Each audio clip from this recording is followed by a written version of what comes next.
when it emerged, my first reaction was, oh no, not again. How did a nameless account, very inauthentic behavior, drive this sort of commentary in our national conversation? It's gone too far to the point that we have surrendered our own agency simply to the logo. Hello again and welcome to another episode of Singapore Confidential. A very special episode this time. We're here talking with Mohamed Imran Mohamed Taib. He's the founding director of Dialogue Centre Limited and founding board member and vice chairperson for Centre for Interfaith Understanding.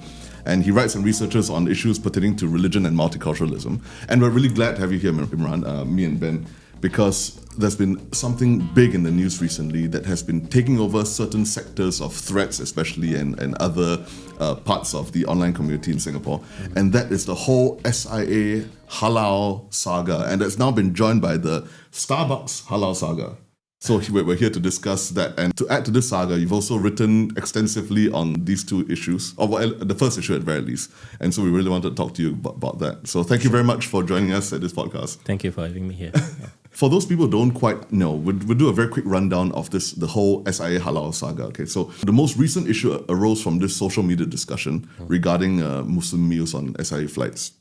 There was an account on Threads called Opsieeedaisyyyy, which is another thing we'll come back to, the authenticity of this account. But there's an account called Opsieeedaisyyyy that questioned whether Muslim meals were heated in the same ovens used for dishes containing pork or containing non-halal food stuff, right?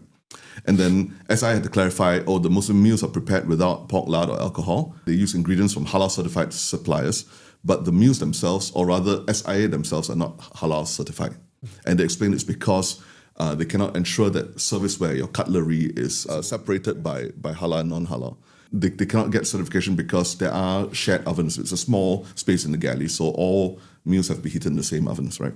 So, and what's interesting is that Islamic Religious Council of Singapore, MUIS, also then clarified that not halal certified does not mean the food is not halal. So it was, they were trying to reassure Muslim guests of SIA.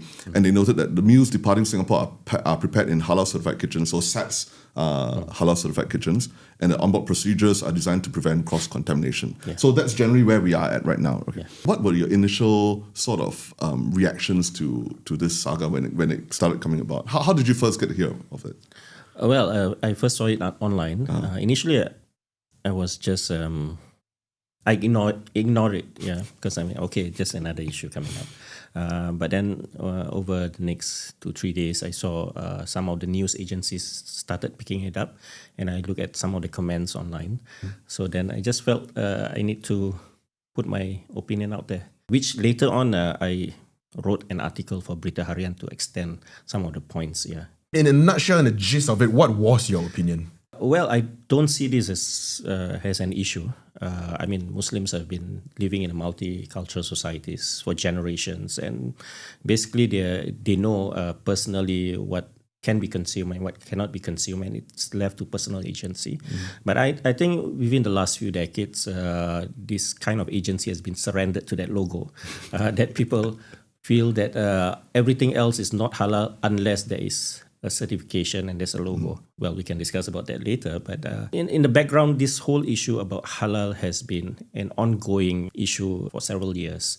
There will always be some kind of controversy surrounding halal food, whether accusations that one food stall is not halal but it's selling to Muslims, whether questioning some of the ingredients, whether they are really halal.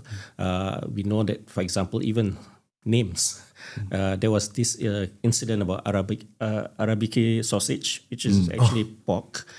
But because people are so ignorant, they thought this got to do with Arab, and assuming that Arabs are Muslims, and therefore this is a misrepresentation because it's pork.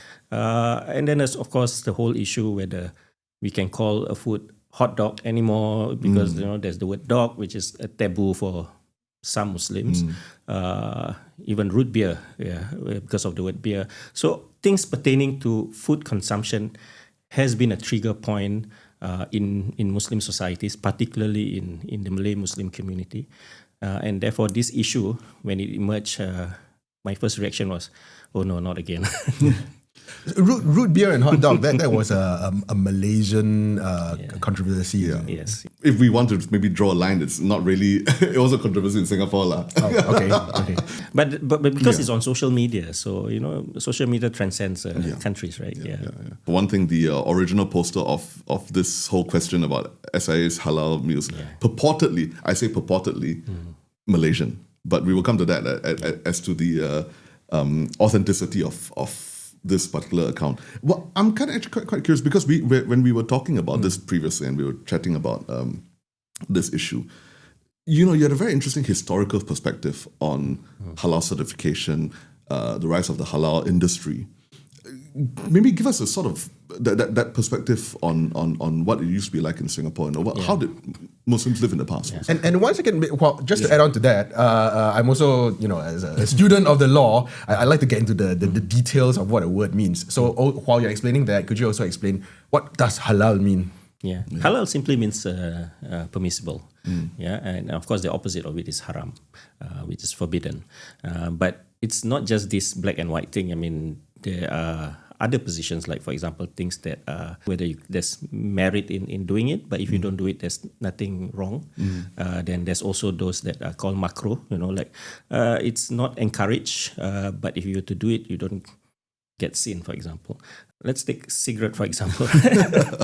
So there's a contention in the Muslim community whether it's haram or it's Makrooh, whether it's something that is totally forbidden or whether it's something to be avoided. But if you smoke, then it's not to the point of being a sin.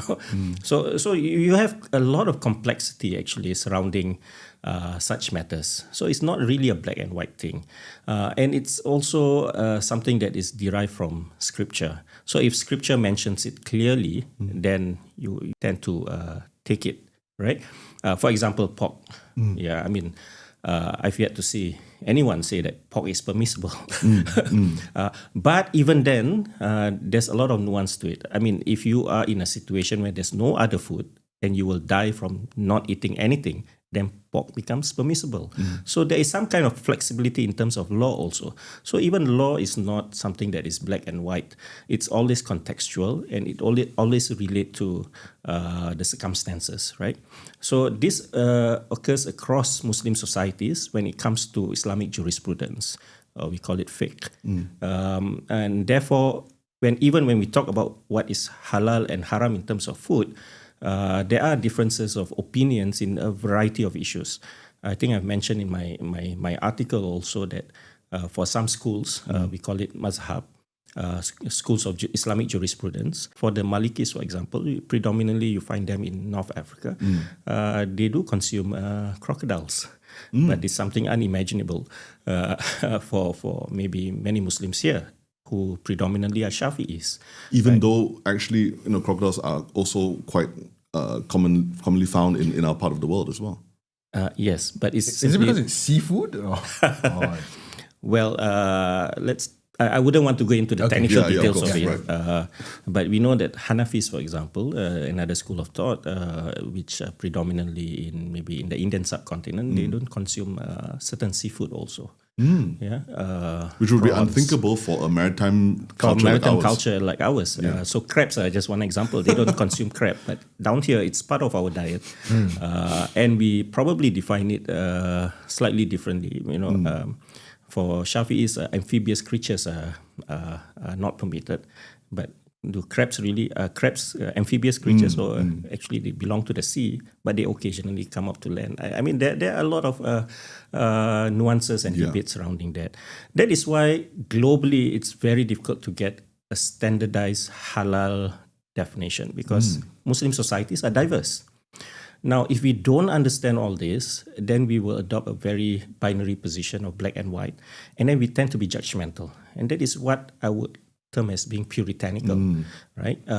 So when you only see things as black and white, then you tend to judge on others who consume what you consider forbidden, and therefore any criticisms of that becomes a problem for you. For example, I have cases where people actually eat in a vegetarian restaurant, right? So technically, vegetarian is halal. Yeah. But very few Muslims will eat in a vegetarian restaurant because they always want to look for that logo to be assured. But that's fine because it's up to individual choices, right? And their comfort level. But to the point when you look at someone, a fellow Muslim who eats in a vegetarian restaurant and start to have a judgment on that person, or that person is not eating something that is halal, that is being puritanical, right? So I think what we need to do is to have a very expansive view and a very informed view of the diversity of positions. And eventually it's up to your agency to choose the kind of position that you are comfortable with. Right. And many Muslims are comfortable with not having a halal logo on SQ food, and we've been okay with SQ food that assures us that it's halal. But I mean, as we all know, it's never the moderate voices that command the loudest. Unfortunately, the loudest voices or the biggest audiences online, especially with the negativity bias that it's inherent in social media anyway. Exactly. For me, I think the onus lies on the Muslim to educate themselves on many of these things, and then they will be able to practice their agency and not surrender their agency to the logo. Right? I mean, when we go overseas, for example, there's no MUIS logo to look for, right? How do we consume our food? We make our own decisions, right? Based on our own personal judgment. And here, I mean, Islam is such a accommodating religion that you are not at fault for things that you do not know or fully aware.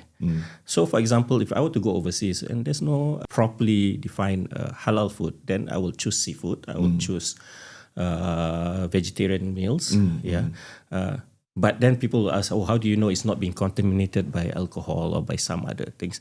But these are things I cannot control and I won't know fully.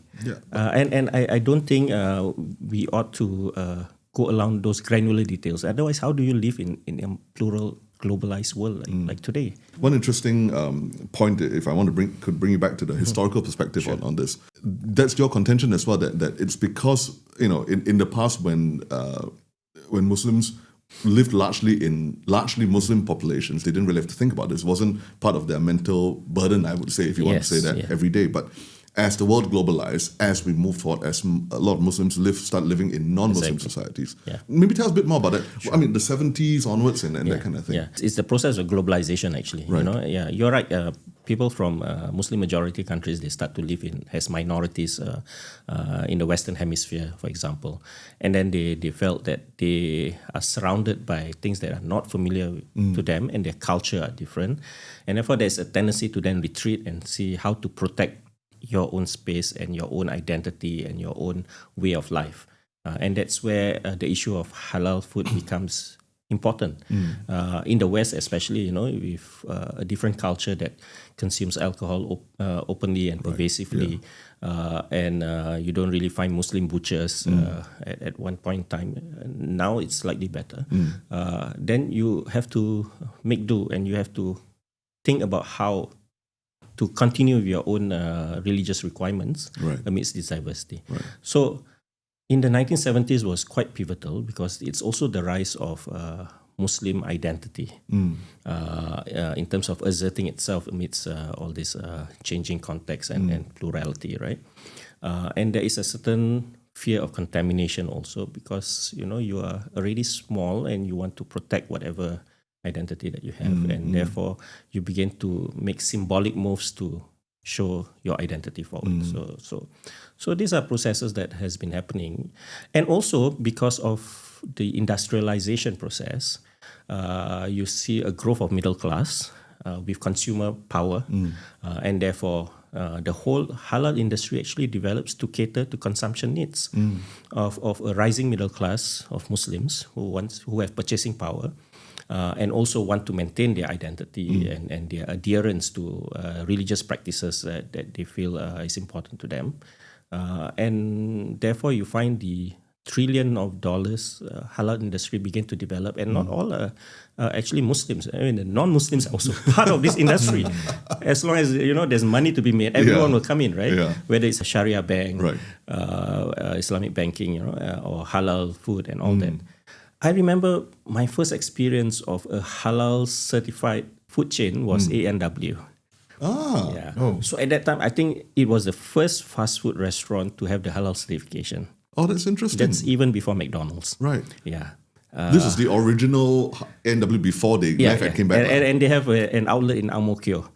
Yeah. I remember the outlet. Yeah, you remember the outlet, right? So we were very excited. Oh, wow. So you find Muslims begin to go there. And then other restaurants begin to see, hey, this is the Muslims are actually quite a significant customer base that they need to tap on. And then one after another went to get halal certification. Which I think in Singapore, it's good because then we, as Muslim minorities, we feel comfortable and we have a lot more choices in terms of our food rather than just go to a warung of the makcik or pakcik, right? So, which I think is a good thing. But maybe it's gone too far to the point that we have surrendered our own agency simply to the logo. I was surprised. I thought KFC would have been the first because they only had one ingredient. But I'd like to ask also. So is it right to say, if I'm hearing correctly, that halal certification is actually a modern creature? It's quite new. Yeah, the certification is a new thing. And it's given by independent organizations. So in Singapore, it's MUIS. Indonesia might be another organization, and so on and so forth for other countries. Yes. So it's non-standard. There's no global halal organization. Yeah, there's no global halal organization in that sense, and no global halal standard for that matter. Yes, right. exactly. Yeah, okay. Yeah, because of the diversity of opinions on halal matters. So it's good that you mentioned jurisprudence, and in the study of jurisprudence, we understand there's this thing called the umbra and the penumbra, which really is the shadow of a celestial body. So at the core, the darkest part, where the shadow actually is, that's your umbra. And the core belief is that, no pork, very clear. No alcohol, and that's very clear. In the penumbra, the blurry part of the shadow, the gray zone, there's differing opinions. And even differing standards for certification bodies as well. And that gets into the territory of microwave, no microwave, how it's prepared, this and that, and so on and so forth. Would that be the right understanding? Yeah. And I will add, I think at the root of it is also about business. So I mean, I've seen people asking for certification for things like ice, water. That. Yeah. That wasn't that in the list that was circulating on WhatsApp for? I think that was during the same Geylang Serai Pasar Malam market. I think there was an issue about water being not halal. Or ice not being halal? Ice, yeah. I mean, it was an issue some years ago also. There's also halal refrigerator. I mean, in our neighboring country, Malaysia, there's a whole town that tries to be very exclusionary to the point that they have a laundry that separates between Muslim and non-Muslim. So to what extent and to how far do we want to go with this? Because it really creates an issue of not just perception, but it's about multicultural living. I have friends who lamented to me, and these are non-Muslim friends, Imran, like I used to sit down with my Muslim friends, and we will, the Muslim friend will just buy something from the halal stall and, but nothing stops us from eating together. But it's becoming more and more rare, and people are lamenting to me that it's very difficult now, even to invite Muslim friends to their house because they are not sure whether the Muslim would want to come because even though if they would buy food from halal stall, they might not be comfortable because of utensils or because the house has a dog, things like that. So people then tend to keep to their own communities. Yeah. I mean, that's quite interesting that you brought that up because, if I'm not wrong, our friend Darren Mark, who's been on one of our shows on Major Presents before, he had his own little podcast about this and he talked about we're losing that hawker center sort of group. Kind of thing. From my perspective, I've always found it very uncomfortable when you go to like a Chinese wedding banquet, Chinese wedding banquet, and we all have friends from all races, right? And you end up having to put all the Malays in one table because it's a halal. Because it's a halal food, yes. And they might not know each other, They might be friends with other friend groups, Well, it's such a clear physical separation that sits very uncomfortably. Well, with me, but it's very hard for me to say also because I cannot talk with any sort of authority on the dietary requirements of other people. I mean, these are very complicated issues also. Sometimes, when it comes to this kind of complication, catering for events, right? People just go along with the lowest common denominator. They just have vegetarian food for all. I mean, but very hard lah. Wedding banquet also lah, very hard. yeah. Maybe company, company events, yeah. But I also question whether is that the way forward, because we are not developing that kind of capability of being comfortable with someone who eats a different food, and also it kind of erases choice also. Why can't we have a buffet spread where there's halal food, there's vegetarian? True. Many Hindus don't partake beef, but even if you have beef, what's wrong with that? So everyone will pick and choose according to their comfort level, instead of the first response is I'm offended because there's something that I don't eat. So I think we need to learn how to live with our differences rather than avoiding our differences in order to cater to the lowest common denominator. And especially when I mean, in Singapore, especially in our region primarily, but in Singapore particularly, food is social communication. Food is lubrications. Food is, it's how we interact with each other. There's nothing more Singaporean than talking about food when you just had food, or when you're having food. Talk about other food that you had. Exactly. I mean, we can sit at a table and you can have your own food as long as I'm not forced to eat your food. I think that's fine. But then the issue is also about contamination, right? That's where the puritanicals are creating another layer of difficulty, because they won't even sit beside someone who eats a non-halal food because they fear that maybe a drop of their soup might fall into theirs. Essentially, there were comments like that regarding the reheating in the oven. Right? For MUIS guideline, it's very clear. The food is sealed, that's fine. And this is interesting that people did not really picked up was MUIS guidance said that even if a small contamination were to occur unintentionally, the food is still halal. So we don't have to really go into very granular because details. There's no end to the granularity, to be fair. I mean, we eat in a coffee shop. I think Darren also mentioned this, right? We buy from a halal stall, but the drink and the cups is shared, right? From this drink stall that serves all. So your Chinese friend might be eating from a stall that has pork, but drinking from the cup that was washed, and later you use it, right? So there will be no end if you adopt a very puritanical approach to this. On that, I think I have to speak up for SQ is that they are a commercial company, and there are operational complexities that they have to cater to. As it is, they're already catering to vegetarian and vegan, and these are two different things. They're catering to allergy safe diabetics, kosher. Hindus, kosher, and there's this new diet. It's not new, sorry, it's existing, Jain, right? And gluten free and baby's meals. So there is operational efficiency that they must choose. But it's okay because we can. At least I can mock gluten free. It's okay. You can mock gluten free. Yes. Is your water gluten free? How can you eat bread like that? You cannot eat bread like that. I mean, when it comes to health concerns, yes, we have to really pay attention because it's a matter of life and death. All right, fine. We will pay attention to that. Peanuts getting into the airway. Okay, now that's a different story. So those are some aspects we can really need to pay attention on because it's a matter of health, right? But I know for sure that SET's kitchen has been inspected and it meets the halal standard.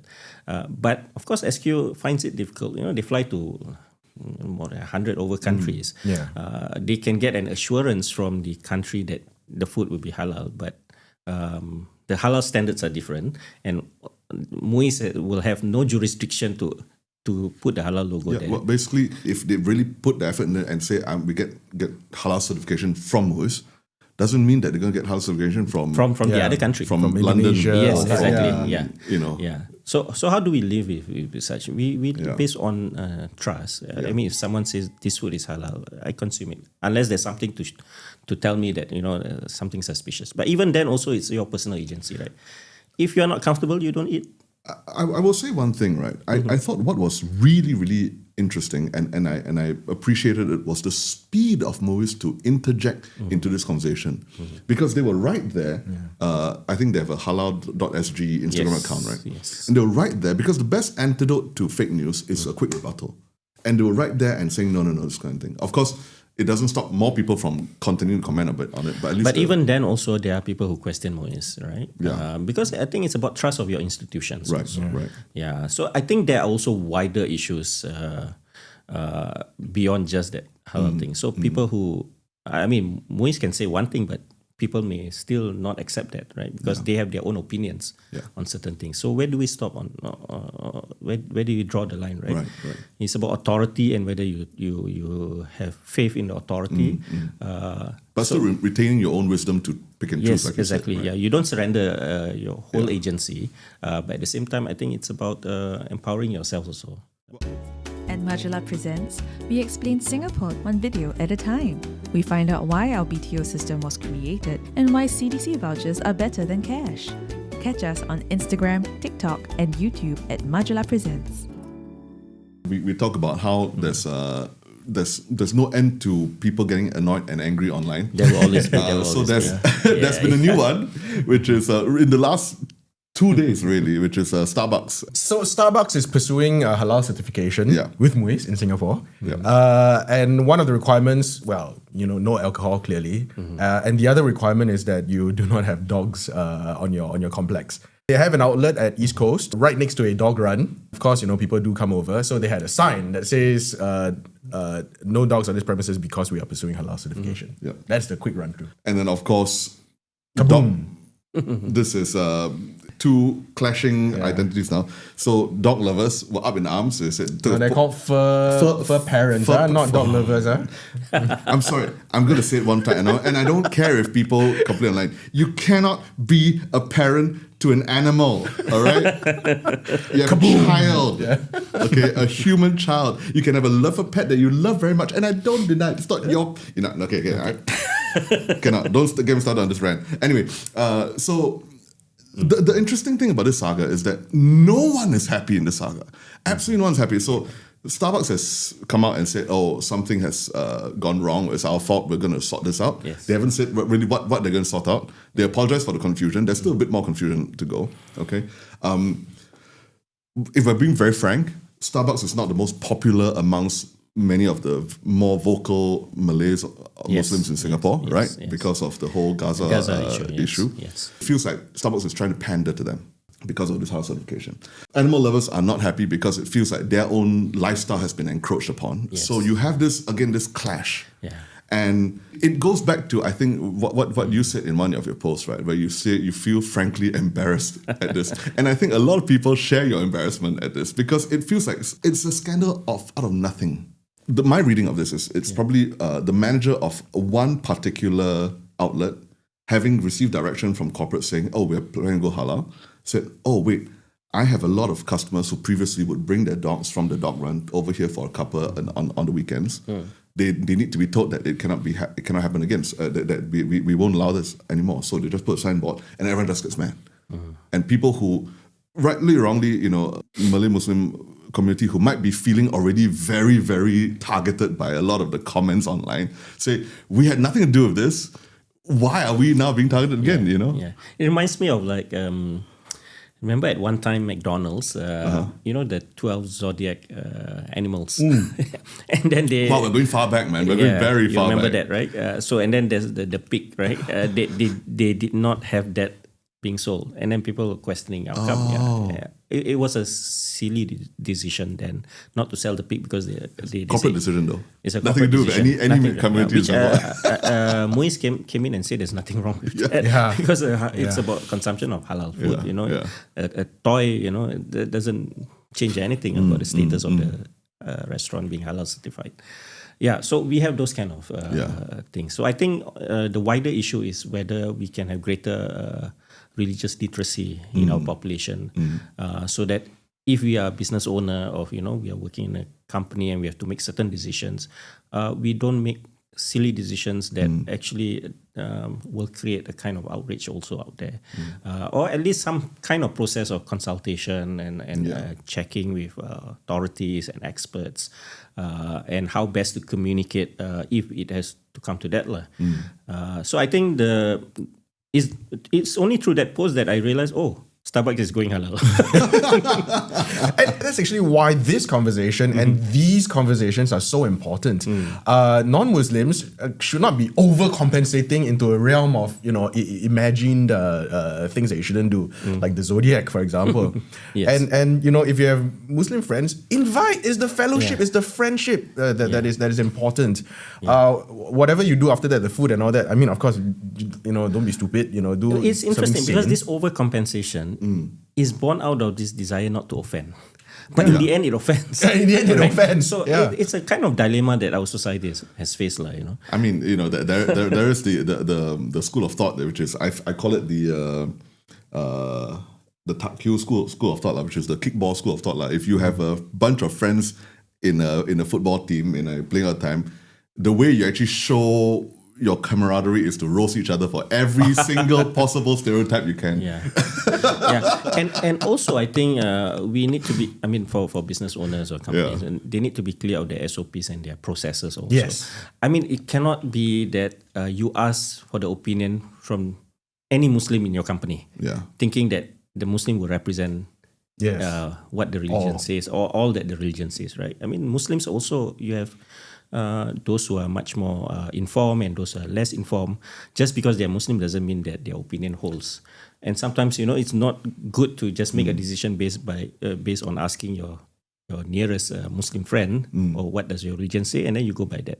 I think there has to be proper processes in place where expert opinions as well as authorities are being consulted, and not just a man on the street. But in this respect, in this particular case, I struggle to think how they could have done any differently, because we're not in. I'm totally not in. I don't own any Starbucks shares. I'm not in the process of solving the issues for them. But I don't think the manager of the outlet did anything particularly wrong. I think he or she or whoever was clear what they wanted to see.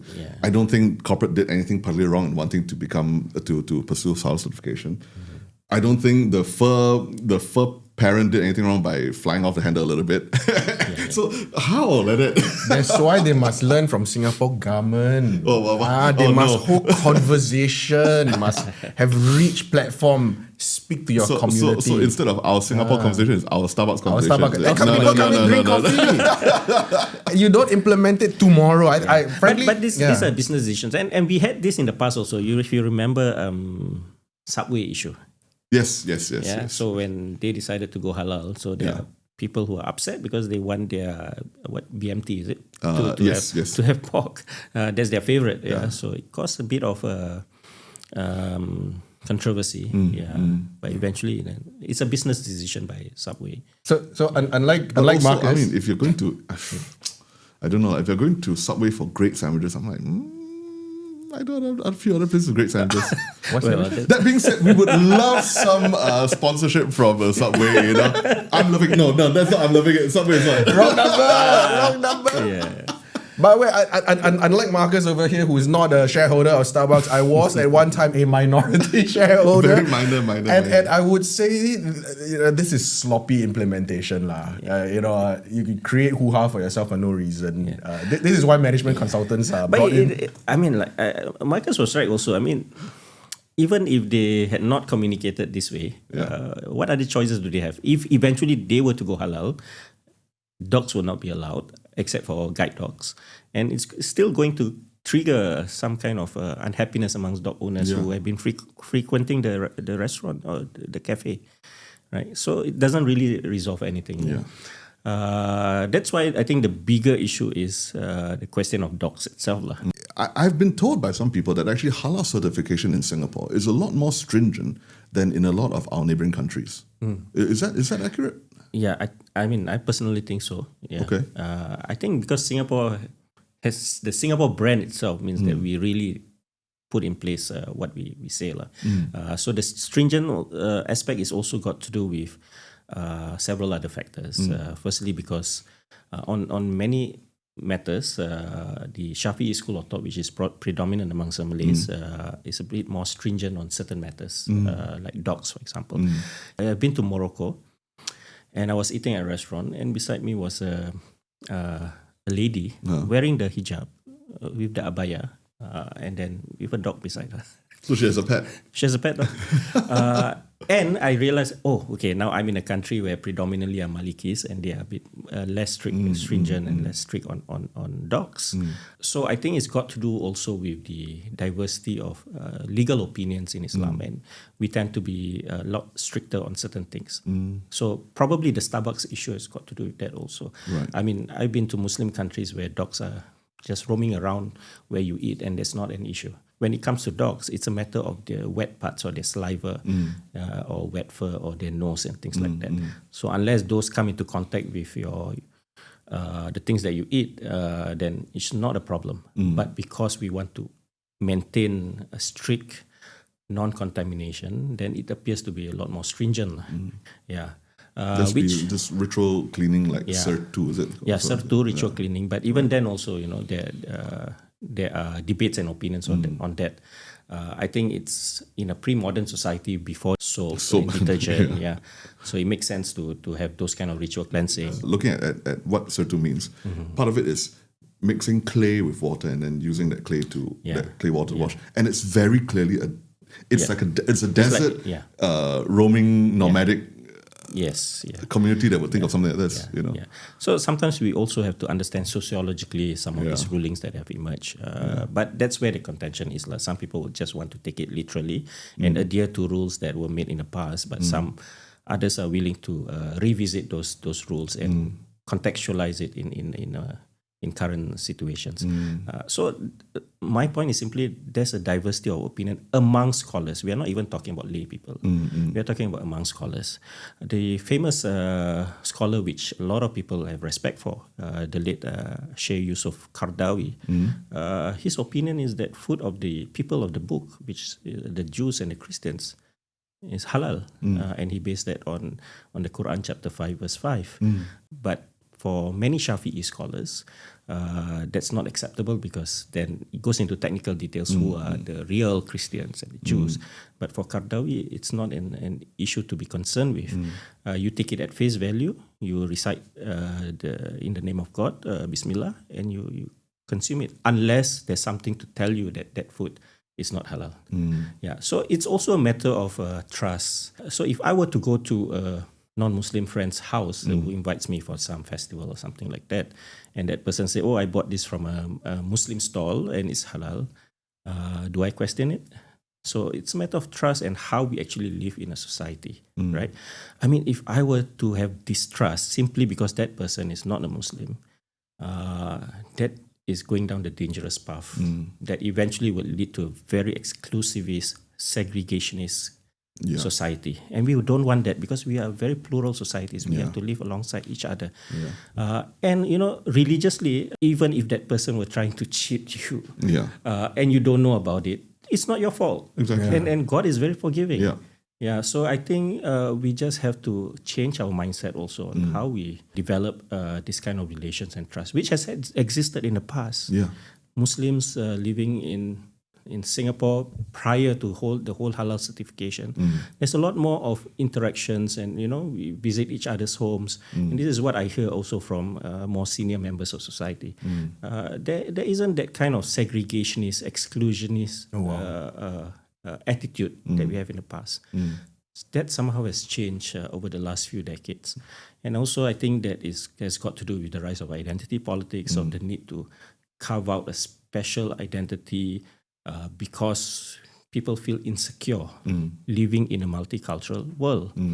So the bigger issue is about how we develop the kind of confidence so that you don't go around being scared and full of anxiety the moment you say something that is different. But I mean, and I would presume also it's Maslow's hierarchy of needs, right? Because when people get more educated and they're earning more money and they've got all their issues sorted out, basically like survival, everything, then it's you start thinking of spirituality, self-actualization, I would say, and spirituality would be part of that self-actualization.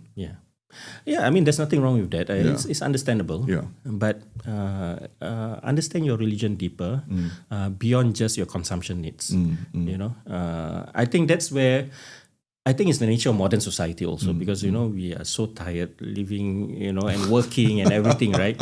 And then when you have your free time, Yeah. you just surrender your mind and you just want to not use your brain the way you use it in your 9 to 5. I like your job. observation about how in the past people had more integration. Yeah. I think that was probably why even if you're Chinese, you spoke Pasar Melayu, right? The lingua franca is using Malay. So we've lost that as well. So we've lost that. Yeah, many things we have lost. Yeah. But But we've gained many things as well, to be fair. Yeah. I mean, we tend to live a lot more in segregated communities. Do you think that? I think so? yes, and it's got to do also with social class also, Yeah. I used to be an educator. Yeah. So it's very interesting to observe that in neighborhood schools, there's a lot more integration. You find Chinese kids, Malay kids, Indian kids, they're all mixing around.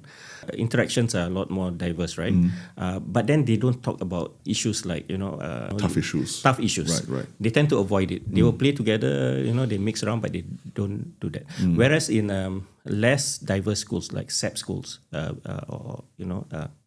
I wouldn't want to say elite schools. All schools are good schools. But some schools are better than others. Where there's a lot less diversity, the curiosity is higher. But the real life experience of mixing around is lesser because of the demography. But the curiosity is higher.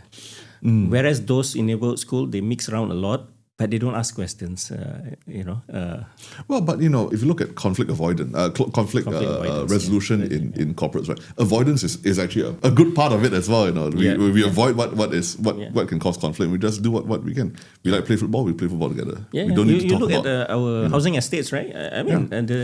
We mix around pretty well, but we don't talk about religion because it's too sensitive and we don't want to offend each other. Yeah. So in the end, we become ignorant of each other's culture and we don't deepen our understanding. That kind of literacy is missing, I think.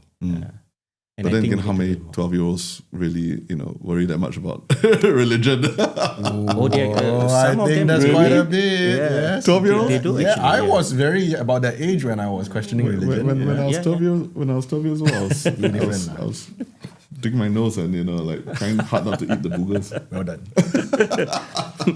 So I thought let's move slightly out of this and look at the something that's actually been intriguing me quite a bit, which is the inauthentic nature of the original post that commented on the SIA Halal issue. Okay, so I've done quite a bit of research. The thread account is called Opsieeedaisyyyy, apparently. It started this whole SIA kerfuffle. The account doesn't have a digital footprint before September last year. So it's a very new account. I've checked as well on Wayback Machine, all these other places. No footprint of this particular handle or the profile picture, which is all we have to go along with anyway, in any way, shape, or form. The profile photo has been checked to be 97% likely to be AI generated. The Instagram account attached to this handle has one post and no followers. Okay, it has had consistently trying to, like I always say, ask questions, but ask questions about pretty incendiary things. Like one of the posts is about Malaysian Chinese. Hey, how do you all make so much money, and how do you keep all this money? Very rude, right? So that's the point. How did a nameless account, very inauthentic behavior, get 800,000 views on something else and drive this sort of commentary in our national conversation, in our national fabric, in our everyday conversation? It's ridiculous. It's mad. There's this quote from Harry Potter, which I love, which is from Arthur Weasley. It says, "Never trust anything that can think for itself if you can't see where it keeps its brain." And you cannot see where Opsieeedaisyyy has kept its brain.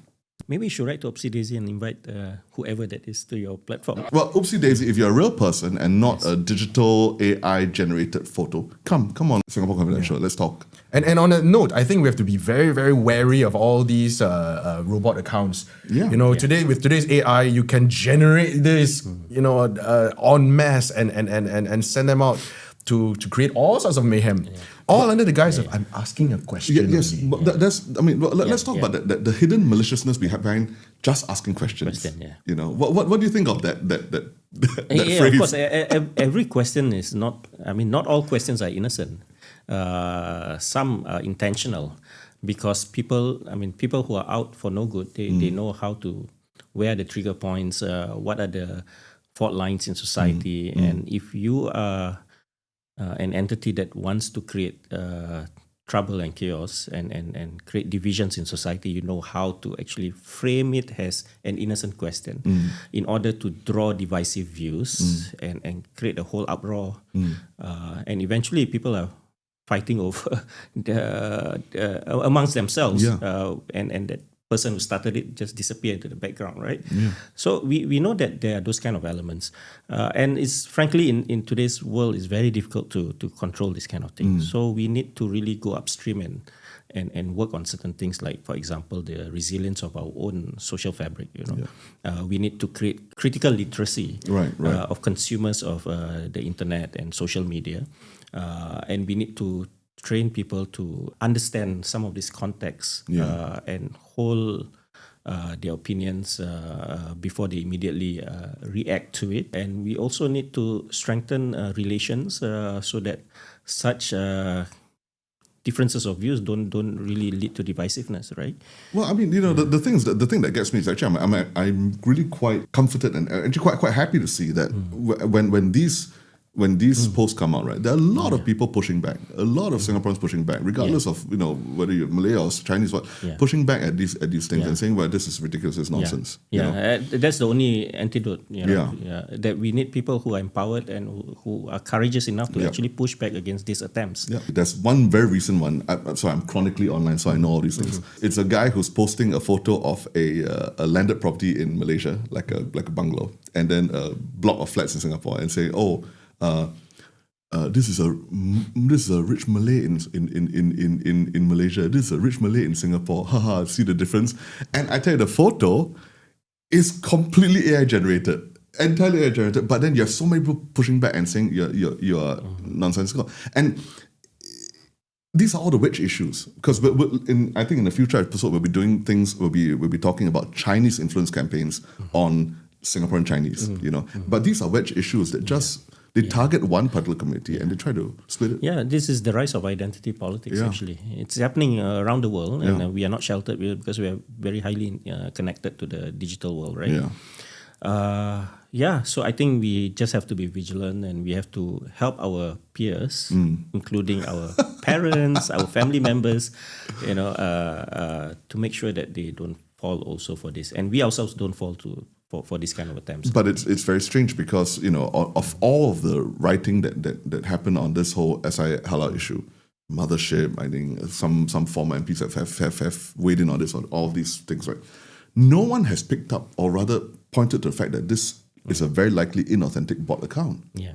So the question I have to ask for everyone here, and then maybe that's the last thing that we can debate and then talk about takeaways from here, right, is can we separate the source from the substance? If the source is inauthentic, does it mean we should also question the substance of the discussion? My personal position is, firstly, this kind of thing you can't control, right? So it will emerge. There will be actors, bad faith actors like that. But when it emerges, what do we do, right? So my position is take it as an opportunity to educate the public. You can't simply just brush it aside because there are real sentiments who might agree even with those kind of views. So you cannot just push it aside on the basis that, these are inauthentic accounts, right? But take the substance of it, address it, and educate the people so that those kind of issues, if it were to emerge again, people will have a better sense of how to deal with this, and they don't get offended because now they know better of the complexity of the logistical needs of SQ and various other matters. So take it as a point where we can actually use it. Any controversy actually can be useful in terms of educating and deepening the maturity of the public sphere. Right. I come from that. That's a very interesting perspective. So my take is, before anyone shares anything online, or even before you even read it, question its source. So it's Marshall McLuhan's phrase, right? The medium is the message. So you don't even share, and this is part of developing a social immune system. The very thing you talked about, that people fight and push back and say, hey, why are we even talking about it? Who is this dude in the first place? Yeah. And that's why we're pushing on this thing called And information also, resilience. since you mentioned Marshall McLuhan, right? There's also the simulacra, right? Of Baudrillard, right? Yes. We have to also take stock that sometimes the internet world or the digital world is not the whole entire world. Yes. Right. So sometimes we get so riled up online, but actually life goes on as per normal outside. So we need to also extract ourselves sometimes from the digital world and just live life truly, authentically outside.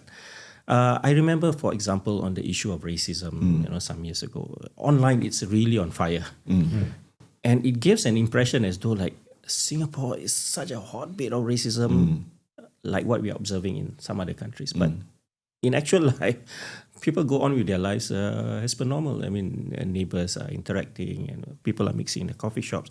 Now, that is not to dismiss the presence of racism. There is racism, but it's not to the extent of how it's being painted online, as though the whole of Singapore is on fire. Yeah, so sometimes it's good to have a reality check and live life outside the online sphere so that it can kind of balance your emotions, sentiments, and also your perspectives of things. Yeah, I mean, being able to self-regulate, very important. Like you said, agency, self-regulate. If someone is trying to get you mad all the time, and that's what a lot of these things are, it's like a permanent revolution, Every week there's some perceived slight from someone by somewhere on an issue that's close to your heart, and then you get mad at it. And then it keeps going on. Take yourself out. Yeah. Go and meet some friends, have a coffee, have a, get out and have a coffee anywhere you want. I'm not saying any chain in particular. Just go out and touch grass. That ability to self-regulate is very important, especially in today's world. I mean, personally, my own experience, sometimes I really get upset with things that are going on online, right? But I have a group of friends whom I will say, hey, let's meet up for coffee. And then I will just throw it out at them, then I cool down, and then I get my sanity back. So people need those kind of circles, and those circles should not just be online. It should be your real friends that can actually you can banter with. If anything, they shouldn't be online because that's what's causing all this. Exactly. Problem. Yeah. Don't trust anything online. Not even. We can trust. Get out of Plato's cave. Wonderful. Thank you both so much. I think it's just been a really, really amazing conversation about this issue and how we've actually, like you said, kind of grown towards a great understanding after all of the kerfuffle. On that note, I think we're going to end this podcast and say thank you very much to Imran for coming on. Thank you. Yeah, thank you. I've learned a lot, and all this is very important. Same with me. We will see you again very shortly next round for our next episode of Singapore Confidential. Goodbye. Bye.